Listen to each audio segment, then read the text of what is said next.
ভালোবাসা মানে শুধু ফুলের ঘ্রাণ পছন্দ করা নয়। ভালোবাসা মানে হলো সেই ফুলের সাথে থাকা কাঁটাগুলোকেও বুঝে নেওয়া।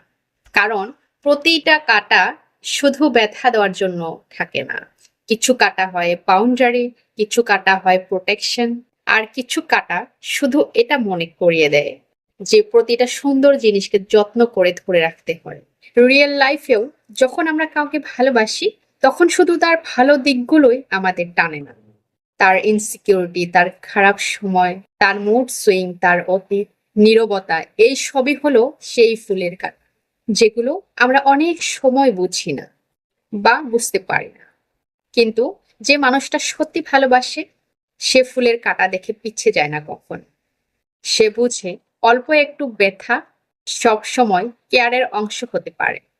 আর যারা কাটার ভয়ে পালিয়ে যায়, তারা আসলে ফুলের সৌন্দর্য পাওয়ার জন্য তৈরি ছিল না। ভালোবাসা মানে সবসময় পারফেক্ট লাগতে হবে এমন কিছু নয়।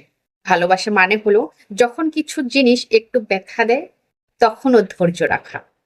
যে মানুষটা শুধু আপনার হ্যাপি টাইমের পাশে থাকে, সে আপনার শুধুমাত্র অ্যাডমায়ার হতে পারে আপনার। কিন্তু যে মানুষটা কঠিন সময় আপনার পাশে থাকে আর ফুলের সাথে কাটাকেও বেছে নেয়, সেই হলো আসল লাভার, আসল পার্টনার, আসল বন্ধু।